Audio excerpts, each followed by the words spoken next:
ತನಿಖೆಗೂ ಇವತ್ತು ಕೋರ್ಟ್ನಲ್ಲಿ ನಡೆಸ್ತಾ ಇರುವ ಈ ಅರ್ಜಿಯ ವಿಚಾರಣೆಗೂ ಡೈರೆಕ್ಟ್ ಆಗಿ ಲಿಂಕ್ ಇಲ್ಲ. ಈಗ ನಡೆಸ್ತಾ ಇರುವ ಅರ್ಜಿ ಹಾಗೆ ಅದರ ವಿಚಾರಣೆ ನೇರವಾಗಿ ಕನೆಕ್ಟೆಡ್ ಇರೋದು ಲೋಕಾಯುಕ್ತಕ್ಕೆ ಮಾತ್ರ ಸೀಮಿತವಾಗಿ. ಯಾಕಂತಂದ್ರೆ ಸ್ನೇಹಮಯಿ ಕೃಷ್ಣ ಅವರಾಗಿರಬಹುದು, ಪ್ರದೀಪ್ ಇರಬಹುದು, ಟಿ.ಜೆ. ಅಬ್ರಹಾಂ 3 ಜನ ದೂರುದಾರರು ಲೋಕಾಯುಕ್ತ ತನಿಖೆಯನ್ನ ಮಾಡಲಿಕ್ಕೆ ಮಾತ್ರ ಅನುಮತಿಯನ್ನ ಪಡ್ಕೊಂಡಿರೋದು ನ್ಯಾಯಾಲಯದಿಂದ. ಹೈಕೋರ್ಟ್ ಈ ಹಿಂದೆ ತೀರ್ಪು ನೀಡುವಾಗ ಬಹಳ ಸ್ಪಷ್ಟವಾಗಿ ತಿಳಿಸದೆ ಲೋಕಾಯುಕ್ತ ಪೊಲೀಸರಿಗೆ ಇನ್ಸ್ಟ್ರಕ್ಟ್ ಮಾಡಿದೆ, ಈ ಪ್ರಕರಣ ತನಿಖೆಯನ್ನ ನಡೆಸಲಿಕ್ಕೆ ಯೋಗ್ಯವಾಗಿದೆ, ಹಾಗಾಗಿ ನೀವು ತನಿಖೆಯನ್ನ ನಡೆಸಿ ನಿಮ್ಮ ರಿಪೋರ್ಟ್ ಅನ್ನ ನ್ಯಾಯಾಲಯಕ್ಕೆ ಕೊಡಿ ಅಂತ ಹೇಳಿ ಡೇಟ್ ಅನ್ನ ಕೂಡ, ದಿನಾಂಕವನ್ನ ಕೂಡ ಸ್ಪೆಸಿಫಿಕ್ ಆಗಿ ಕೊಟ್ಟಿದೆ ಹೈಕೋರ್ಟ್.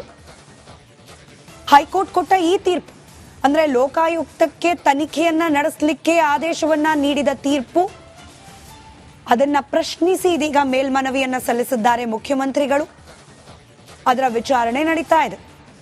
ಅದರ ವಿಚಾರಣೆ ನಡೆಯೋ ಸಂದರ್ಭದಲ್ಲೂ ಕೂಡ ಅಭಿಷೇಕ್ ಮನು ಸಿಂಘ್ವಿ ಅವರು ಮುಖ್ಯಮಂತ್ರಿಗಳ ಪರ ವಕೀಲರು ಹೈಕೋರ್ಟ್ನಲ್ಲಿ ಈ ಹಿಂದೆ ನಡೆದಂತಹ ವಿಚಾರಣೆ ಸಂದರ್ಭದಲ್ಲಿ ಯಾವೆಲ್ಲ ಅಂಶಗಳನ್ನ ಪ್ರಸ್ತಾಪ ಮಾಡಿದ್ರು ಬಹುತೇಕ ಅದೇ ಅಂಶಗಳ ಮೇಲೆ ತಮ್ಮ ವಾದ ಮಂಡನೆಯನ್ನ ಪ್ರಸ್ತುತಪಡಿಸುತ್ತಿದ್ದಾರೆ. ಪ್ರಿವೆನ್ಷನ್ ಆಫ್ ಕರಪ್ಷನ್ ಆಕ್ಟ್ ನ 17A ಇದರ ಅಡಿಯಲ್ಲೇನೆ ಅನುಮತಿಯನ್ನ ಕೊಟ್ಟಿದ್ದಾರೆ ರಾಜ್ಯಪಾಲರು ತನಿಖೆಯನ್ನ ನಡೆಸಲಿಕ್ಕೆ. ಇದು ನಿಯಮಕ್ಕೆ ಬಾಹಿರವಾದದ್ದು.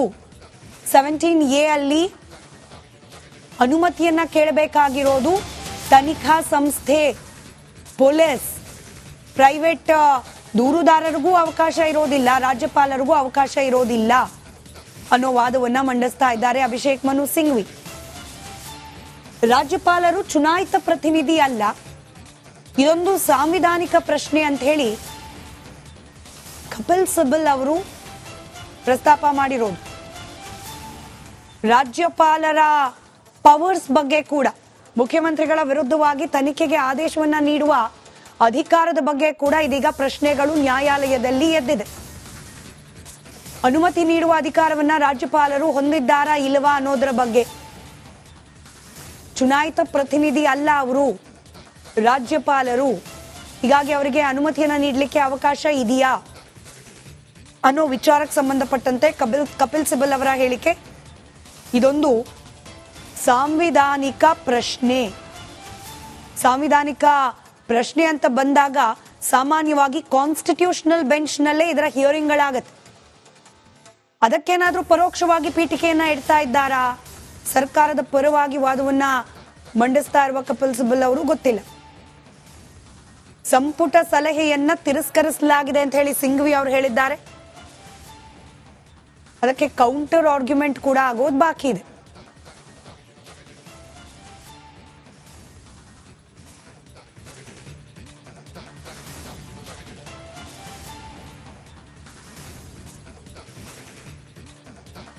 ಹೈಕೋರ್ಟ್ನಲ್ಲಿ ಆಗ್ತಾ ಇರುವ ಮೇಲ್ಮನವಿ ಅರ್ಜಿಯ ವಿಚಾರಣೆಯ ಪಿನ್ ಟು ಪಿನ್ ಅಪ್ಡೇಟ್ಸ್ ಅನ್ನ ರಿಪಬ್ಲಿಕ್ ಕನ್ನಡದ ಮೂಲಕ ಗಮನಿಸ್ತಾ ಇದ್ದೀರಿ.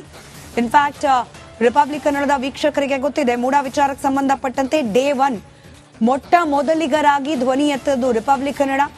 3 ಜನ ದೂರುದಾರರನ್ನ ಏಕಕಾಲಕ್ಕೆ ಮಾಧ್ಯಮದ ಮುಂದೆ, ಜನರ ಮುಂದೆ ತಂದಿದ್ದು ರಿಪಬ್ಲಿಕ್ ಕನ್ನಡ. 3 ಜನ ದೂರುದಾರರ ಪರ ವಕೀಲರ ಇಂಟರ್ವ್ಯೂಗಳಾಗಿದ್ದು ರಿಪಬ್ಲಿಕ್ ಕನ್ನಡದಲ್ಲಿ. ಮುಖ್ಯಮಂತ್ರಿಗಳ ಕಾನೂನು ಸಲಹೆಗಾರ ಎಸ್ ಪೊನ್ನಣ್ಣ ಅವರ ಇಂಟರ್ವ್ಯೂ ಆಗಿದ್ದು ರಿಪಬ್ಲಿಕ್ ಕನ್ನಡದಲ್ಲಿ. ಕೇವಲ ಇದಿಷ್ಟು ಮಾತ್ರವಲ್ಲ, 1,000ಕ್ಕೂ ಅಧಿಕ ಪುಟಗಳ ದಾಖಲೆಗಳು ಮೂಡಾ ಸೈಟು ಹಂಚಿಕೆಗೆ ಸಂಬಂಧಪಟ್ಟಂತೆ, ಅದರಲ್ಲೂ ಪ್ರಮುಖವಾಗಿ ಮುಖ್ಯಮಂತ್ರಿ ಸಿದ್ದರಾಮಯ್ಯನವರ ಪತ್ನಿ ಪಾರ್ವತಮ್ಮನವರಿಗೆ ಹಂಚಿಕೆಯಾಗಿರುವ 14 ಸೈಟ್. ಈ ಸೈಟು ಹಂಚಿಕೆಗೆ ಸಂಬಂಧಪಟ್ಟಂತೆಯೇ 1,000ಕ್ಕೂ ಅಧಿಕ ಪುಟಗಳ ಡಾಕ್ಯುಮೆಂಟ್ ಸಮೇತ ವರದಿಯನ್ನ ಮಾಡಿದ್ದು ರಿಪಬ್ಲಿಕ್ ಕನ್ನಡ. ವೈಟ್ನರ್ ಹಚ್ಚಿದ ದಾಖಲೆ ಇವತ್ತೇನು ಅರ್ಜಿ ಮತ್ತೊಮ್ಮೆ ಚರ್ಚೆಗೆ ಒಳಪಟ್ಟಿದೆ. ವೈಟ್ನರ್ ಹಾಕಿರುವ ದಾಖಲೆ, ಆ ದಾಖಲೆಯನ್ನ ಮೊದಲು ಬಿಡುಗಡೆ ಮಾಡಿದ್ದು ಕೂಡ ರಿಪಬ್ಲಿಕ್ ಕನ್ನಡ. ರಿಪಬ್ಲಿಕ್ ಕನ್ನಡದಲ್ಲೇನೆ ಇದೀಗ ಮೂಡಾ ವಿಚಾರಕ್ಕೆ ಸಂಬಂಧಪಟ್ಟಂತೆ ಕೋರ್ಟ್ನಲ್ಲಿ ಆಗ್ತಾ ಇರುವ ಬೆಳವಣಿಗೆಗಳ ಪಿನ್ ಟು ಪಿನ್ ಅಪ್ಡೇಟ್ ಅನ್ನ ಗಮನಿಸ್ತಾ ಇದ್ದೀರಿ. ಸರ್ಕಾರದ ಪರ ವಾದವನ್ನ ಮಂಡಿಸ್ತಾ ಇದ್ದಾರೆ ಕಪಿಲ್ ಸಿಬಲ್. ಇಲ್ಲಿ ಸರ್ಕಾರದ ಪರ ಅಂದ್ರೂ ಕೂಡ ಬಹುತೇಕ ಅದು ಸಿದ್ದರಾಮಯ್ಯನವರ ಪರವಾಗಿ ಇರುತ್ತೆ ವಾದ, ಅಥವಾ ಸಚಿವ ಸಂಪುಟದಲ್ಲಿ ಕೈಗೊಂಡ ನಿರ್ಣಯದ ಪರವಾಗಿರುತ್ತೆ ವಾದ. ಸಚಿವ ಸಂಪುಟದ ನಿರ್ಣಯ ಏನಾಗಿತ್ತು? ಯಾವುದೇ ಕಾರಣಕ್ಕೂ ಈ ದೂರುದಾರರ ಇರುವ ತನಿಖೆಗೂ ಇವತ್ತು ಕೋರ್ಟ್ನಲ್ಲಿ ನಡೆಸ್ತಾ ಇರುವ ಈ ಅರ್ಜಿಯ ವಿಚಾರಣೆಗೂ ಡೈರೆಕ್ಟ್ ಆಗಿ ಲಿಂಕ್ ಇಲ್ಲ.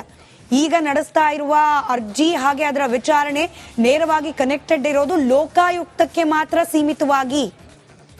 ಯಾಕಂತಂದ್ರೆ ಸ್ನೇಹಮಯಿ ಕೃಷ್ಣ ಅವರಾಗಿರಬಹುದು, ಪ್ರದೀಪ್ ಇರಬಹುದು, ಟಿ.ಜೆ. ಅಬ್ರಹಾಂ 3 ಜನ ದೂರುದಾರರು ಲೋಕಾಯುಕ್ತ ತನಿಖೆಯನ್ನ ಮಾಡಲಿಕ್ಕೆ ಮಾತ್ರ ಅನುಮತಿಯನ್ನ ಪಡ್ಕೊಂಡಿರೋದು ನ್ಯಾಯಾಲಯದಿಂದ. ಹೈಕೋರ್ಟ್ ಈ ಹಿಂದೆ ತೀರ್ಪು ನೀಡುವಾಗ ಬಹಳ ಸ್ಪಷ್ಟವಾಗಿ ತಿಳಿಸದೆ ಲೋಕಾಯುಕ್ತ ಪೊಲೀಸರಿಗೆ ಇನ್ಸ್ಟ್ರಕ್ಟ್ ಮಾಡಿದೆ, ಈ ಪ್ರಕರಣ ತನಿಖೆಯನ್ನ ನಡೆಸಲಿಕ್ಕೆ ಯೋಗ್ಯವಾಗಿದೆ, ಹಾಗಾಗಿ ನೀವು ತನಿಖೆಯನ್ನ ನಡೆಸಿ ನಿಮ್ಮ ರಿಪೋರ್ಟ್ ಅನ್ನ ನ್ಯಾಯಾಲಯಕ್ಕೆ ಕೊಡಿ ಅಂತ ಹೇಳಿ ಡೇಟ್ ಅನ್ನ ಕೂಡ, ದಿನಾಂಕವನ್ನ ಕೂಡ ಸ್ಪೆಸಿಫಿಕ್ ಆಗಿ ಕೊಟ್ಟಿದೆ ಹೈಕೋರ್ಟ್.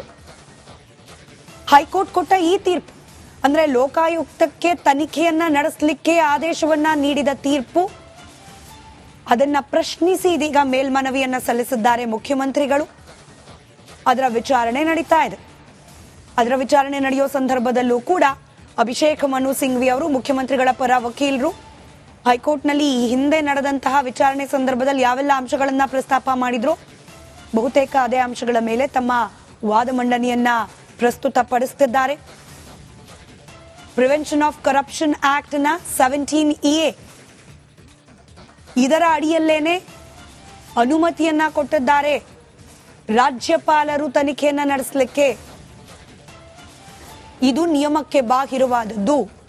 17(a) ಅಲ್ಲಿ ಅನುಮತಿಯನ್ನ ಕೇಳಬೇಕಾಗಿರೋದು ತನಿಖಾ ಸಂಸ್ಥೆ, ಪೊಲೀಸ್. ಪ್ರೈವೇಟ್ ದೂರುದಾರರಿಗೂ ಅವಕಾಶ ಇರೋದಿಲ್ಲ, ರಾಜ್ಯಪಾಲರಿಗೂ ಅವಕಾಶ ಇರೋದಿಲ್ಲ ಅನ್ನೋ ವಾದವನ್ನ ಮಂಡಿಸ್ತಾ ಇದ್ದಾರೆ ಅಭಿಷೇಕ್ ಮನು ಸಿಂಘ್ವಿ. ರಾಜ್ಯಪಾಲರು ಚುನಾಯಿತ ಪ್ರತಿನಿಧಿ ಅಲ್ಲ, ಇದೊಂದು ಸಾಂವಿಧಾನಿಕ ಪ್ರಶ್ನೆ ಅಂತ ಹೇಳಿ ಕಪಿಲ್ ಸಿಬಲ್ ಅವರು ಪ್ರಸ್ತಾಪ ಮಾಡಿರೋದು. ರಾಜ್ಯಪಾಲರ ಪವರ್ಸ್ ಬಗ್ಗೆ ಕೂಡ, ಮುಖ್ಯಮಂತ್ರಿಗಳ ವಿರುದ್ಧವಾಗಿ ತನಿಖೆಗೆ ಆದೇಶವನ್ನ ನೀಡುವ ಅಧಿಕಾರದ ಬಗ್ಗೆ ಕೂಡ ಇದೀಗ ಪ್ರಶ್ನೆಗಳು ನ್ಯಾಯಾಲಯದಲ್ಲಿ ಎದ್ದಿದೆ. ಅನುಮತಿ ನೀಡುವ ಅಧಿಕಾರವನ್ನ ರಾಜ್ಯಪಾಲರು ಹೊಂದಿದ್ದಾರಾ ಇಲ್ಲವಾ ಅನ್ನೋದರ ಬಗ್ಗೆ. ಚುನಾಯಿತ ಪ್ರತಿನಿಧಿ ಅಲ್ಲ ಅವರು, ರಾಜ್ಯಪಾಲರು. ಹೀಗಾಗಿ ಅವರಿಗೆ ಅನುಮತಿಯನ್ನ ನೀಡಲಿಕ್ಕೆ ಅವಕಾಶ ಇದೆಯಾ ಅನ್ನೋ ವಿಚಾರಕ್ಕೆ ಸಂಬಂಧಪಟ್ಟಂತೆ ಕಪಿಲ್ ಸಿಬಲ್ ಅವರ ಹೇಳಿಕೆ, ಇದೊಂದು ಸಾಂವಿಧಾನಿಕ ಪ್ರಶ್ನೆ. ಸಾಂವಿಧಾನಿಕ ಪ್ರಶ್ನೆ ಅಂತ ಬಂದಾಗ ಸಾಮಾನ್ಯವಾಗಿ ಕಾನ್ಸ್ಟಿಟ್ಯೂಷನಲ್ ಬೆಂಚ್ ನಲ್ಲೇ ಇದರ ಹಿಯರಿಂಗ್ಗಳಾಗತ್ತೆ. ಅದಕ್ಕೇನಾದ್ರೂ ಪರೋಕ್ಷವಾಗಿ ಪೀಠಿಕೆಯನ್ನ ಇಡ್ತಾ ಇದ್ದಾರಾ, ಸರ್ಕಾರದ ಪರವಾಗಿ ವಾದವನ್ನ ಮಂಡಿಸ್ತಾ ಇರುವ ಕಪಿಲ್ ಸಿಬಲ್ ಅವರು ಗೊತ್ತಿಲ್ಲ. ಸಂಪುಟ ಸಲಹೆಯನ್ನ ತಿರಸ್ಕರಿಸಲಾಗಿದೆ ಅಂತ ಹೇಳಿ ಸಿಂಘ್ವಿ ಅವರು ಹೇಳಿದ್ದಾರೆ. ಅದಕ್ಕೆ ಕೌಂಟರ್ ಆರ್ಗ್ಯುಮೆಂಟ್ ಕೂಡ ಆಗೋದು ಬಾಕಿ ಇದೆ.